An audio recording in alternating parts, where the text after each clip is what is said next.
நபிகள் நாயகம் ஸல்லல்லாஹு அலைஹி வஸல்லம் அவர்கள் ஒரு நாள் இரண்டு மண்ணறைகளுக்கு இடையிலே நடந்து சென்று கொண்டிருக்கிற போது இரண்டு மண்ணறைவாசிகளையும் சுட்டிக்காட்டி இந்த இரண்டு மண்ணறைவாசிகளுக்கும் அதாபு கொடுக்கப்படுகிறது, வேதனை அளிக்கப்படுகிறது என்று சொன்னார்கள்.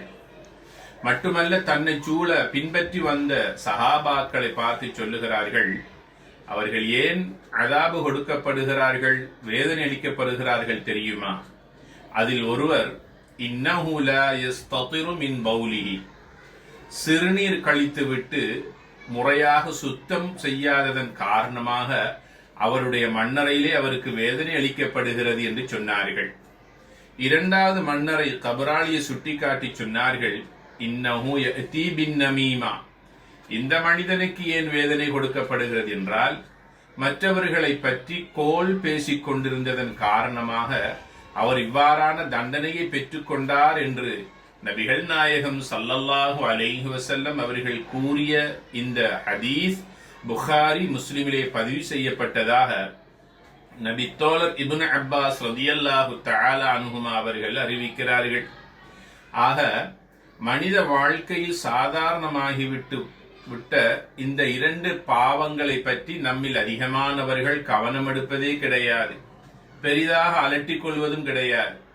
ஆனால் இன்றைய இளைஞர்களுக்கு மத்தியில், இன்றைய மாணவ பருவத்தில் இருக்கக்கூடிய இளசுகள் மத்தியில் சிறுநீர் கழித்துவிட்டு சுத்தம் செய்கின்ற முறை மிகவும் அலட்சிய போக்கோடு அவர்கள் வாழ்கிறார்கள் என்பதனை நாம் கண்கூடாக பார்த்து கொண்டிருக்கிறோம்.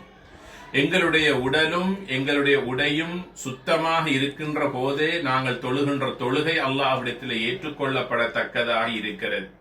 ஆக சிறுநீர் கழித்துவிட்டு அவசரம் இல்லாமல் முறையாக அதை சுத்தம் செய்கின்ற விடயத்தில் கவனம் செலுத்திக் கொள்ள வேண்டும். அது எங்களுடைய அமல்கள் ஏற்றுக்கொள்ளப்படுவதற்கு பிரதான காரணமாக அமைவதோடு மட்டுமல்ல, இப்படியான கடுமையான அதாபிலிருந்து நம்மை நாம் பாதுகாத்துக் கொள்ளலாம்.